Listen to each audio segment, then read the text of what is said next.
Next topic है resources and colonisation, यानी कि उपनिवेशवाद और संसाधन। Rich natural resources of colonies were the main attraction for foreign invaders, यानी कि ऐसी कॉलोनीज़ या ऐसे उपनिवेश जो कि नेचुरल रिसोर्सेज की दृष्टि से क्या थे, बहुत ही रिच थे, समृद्ध थे, वो फॉरेन इन्वेडर्स के लिए यानी कि विदेशी आक्रमणकारियों के लिए क्या थे, मेन अट्रैक्शन थे। यानी कि बहुत सारे जो फॉरेन इन्वेडर्स इंडिया की तरफ अट्रैक्ट हुए, उनके अट्रैक्शन का मेन कारण ये था कि इंडिया जो थी वो क्या थी, नेचुरल रिसोर्सेज की दृष्टि से क्या थी, बहुत ही रिच थी। Technological development of the colonising countries help them to the exploit resources of the colonised regions. चूँकि ये जो कॉलोनाइजिंग कंट्रीज़ थी यानी कि जो औपनिवेशिक देश थे, वहाँ पर टेक्नोलॉजिकल डेवलपमेंट जो था वो क्या था, हम लोगों के देश की तुलना में या एशियाई अफ्रीकी देशों की कहा जाए कि कंपैरिजन में बहुत पहले ही वो टेक्नोलॉजिकल पॉइंट ऑफ व्यू से डेवलप जो है वो हो चुके थे, और इसलिए उनका जो टेक्नोलॉजिकल डेवलपमेंट था उनके द्वारा कॉलोनाइज्ड रीजन यानी कि जो औपनिवेशिक देश थे या कहा जाए कि जो गुलाम देश थे, उपनिवेश थे, उनके रिसोर्सेज का एक्सप्लॉयटेशन करने में उनको उनके टेक्नोलॉजिकल डेवलपमेंट से बहुत ही हेल्प जो है वो मिली। क्योंकि ये कॉलोनाइजिंग कंट्री काफ़ी पहले ही टेक्नोलॉजिकली डेवलप जो है वो हो चुके थे, जबकि जो कॉलोनाइज्ड कंट्री थे यानी कि जो गुलाम देश थे, वहाँ पर अभी टेक्नोलॉजिकल डेवलपमेंट जो है वो नहीं हुआ था। तो इसलिए कॉलोनाइज्ड रीजन्स के रिसोर्सेज का एक्सप्लॉयटेशन करने में इनको अपने टेक्नोलॉजिकल नॉलेज के थ्रू काफ़ी हेल्प जो है वो मिली। India has learn from her past experience that development in general and resource development in particular does not only involve the availability of resources but also the technology. यानी कि भारत के द्वारा अपने पूर्व के अनुभव से ही ये सीखा गया है कि जो रिसोर्सेज का डेवलपमेंट है वो केवल जो है सामान्य तौर पर जो रिसोर्सेज का डेवलपमेंट है वो केवल वहाँ पर रिसोर्सेज की अवेलेबिलिटी के ऊपर ही डिपेंड जो है वो नहीं करता है, बल्कि ये उसके जो है वो टेक्नोलॉजी के ऊपर भी जो है वो डिपेंड करता है कि अगर हम टेक्नोलॉजिकल नॉलेज हमारा क्या होगा, अच्छा होगा, टेक्नोलॉजिकली हम ज़्यादा जो है वो क्या होंगे, स्किल्ड होंगे, कुशल होंगे, तो हम अपने अवेलेबल रिसोर्सेज का अच्छे तरीके से यूज़ जो है वो कर पाएंगे। तो भारत के द्वारा अपने पूर्व के अनुभवों से इस बात को अच्छी तरह जो है वो सीखा गया है। Quality of human resources and historical experience of the people, साथ ही क्या है कि रिसोर्सेज का डेवलपमेंट जो है वो क्वालिटी ऑफ ह्यूमन रिसोर्सेज यानी कि ह्यूमन रिसोर्सेज की गुणवत्ता के ऊपर, क्वालिटी के ऊपर भी डिपेंड करता है, और साथ ही लोगों के हिस्टोरिकल एक्सपीरियंस के ऊपर भी क्या करता है, डिपेंड जो है वो करता है। There is enough for everybody's need and not for anybody's need. Gandhi ji का ये जो है स्टेटमेंट है। गांधी जी का कहना था कि यहाँ पर प्रत्येक व्यक्ति की आवश्यकता के लिए बहुत कुछ है, लेकिन किसी एक के लिए जो है वो, किसी एक के लालच की संतुष्टि के लिए जो है वो नहीं है। यानी कि हमारे पास पेट भरने के लिए बहुत कुछ है, लेकिन किसी एक व्यक्ति की पेटी भरने के लिए नहीं है। Need of the conserving our resources, यानी कि हमारे संसाधनों के संरक्षण की आवश्यकता। There is the great need of conserving our renewable and non-renewable resources। तो हमारे देश में या पूरे कंट्री में जो रिन्यूएबल और नॉन रिन्यूएबल रिसोर्सेज हैं उनको कंजर्व करने की, उनको संरक्षित करने की बहुत ज़्यादा क्या है, आवश्यकता है। No doubt that land, water, plants etcetera are renewable resources and can therefore be used over and over again for the satisfaction of human needs। इसमें कोई डाउट नहीं है कि लैंड, वाटर और प्लांट्स ये सभी क्या है, रिन्यूएबल रिसोर्स है, यानी कि हम इसकी लगातार सप्लाई जो है वो कर सकते हैं और ये कभी ख़त्म जो है वो नहीं होते हैं। और ह्यूमन नीड्स की सेटिस्फैक्शन के लिए हम इसका ओवर एंड ओवर यानी कि लगातार ज़्यादा से ज़्यादा जो है इसका यूज़ जो है वो कर सकते हैं। But there is a limit of everything, लेकिन हर चीज़ की एक क्या होती है, लिमिटेशंस जो है वो होती है। If they are used unwisely and limitlessly there can be a lot of problem. अगर हम इसका अनवाइजली यानी कि कहा जाए कि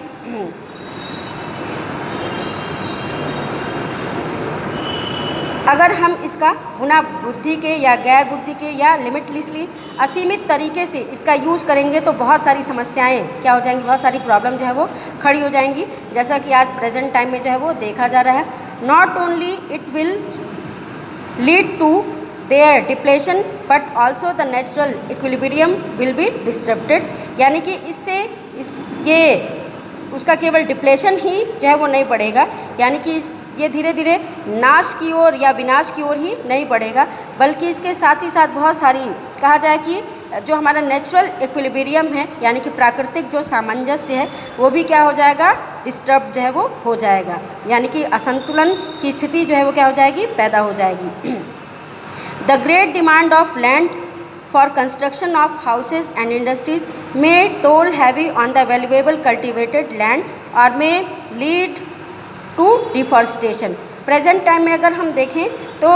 हाउस कंस्ट्रक्शन के लिए और इंडस्ट्रीज़ के कंस्ट्रक्शन के लिए जो कल्टीवेटेड लैंड है उसकी डिमांड क्या हो रही है, लगातार जो है वो बढ़ती जा रही है, क्योंकि लैंड जो है वो क्या है, एक लिमिटेड रिसोर्स है, हम इसको बढ़ा जो है वो नहीं सकते हैं, और इसलिए चूँकि पॉपुलेशन लगातार बढ़ती जा रही है तो हाउस और इंडस्ट्रीज़ का कंस्ट्रक्शन जो है वो बढ़ता जा रहा है, और इसलिए जो हमारा वैल्यूएबल कल्टीवेटेड लैंड है यानी कि जो मूल्यवान कहा जाए कि खेती योग्य जो है भूमि है उसको भी हम क्या कर रहे हैं, हाउस कंस्ट्रक्शन और इंडस्ट्रीज़ के कंस्ट्रक्शन में जो है वो ले रहे हैं, जिसकी वजह से क्या होगा कि और इससे क्या हो रहा है, साथ ही डिफॉरेस्टेशन भी जो है वो इससे बढ़ रहा है, यानी कि कल्टीवेटेड लैंड के साथ साथ जो हमारा फॉरेस्ट लैंड है, फॉरेस्ट लैंड को भी हम जो है हाउस कंस्ट्रक्शन और इंडस्ट्रीज़ के कंस्ट्रक्शन में जो है वो क्या कर रहे हैं, ले रहे हैं, जिससे कि डिफॉरेस्टेशन क्या हो रहा है, बढ़ रहा है। But such a thing would lead to a food shortage, लेकिन अगर देखा जाए तो इससे फ्यूचर में क्या होगा, फूड शॉर्टेज जो है वो क्या होगी, क्रिएट होगी, क्योंकि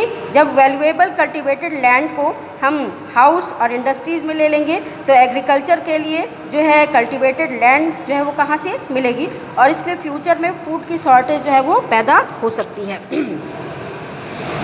डिफॉरेस्टेशन और indiscriminate cutting of trees leads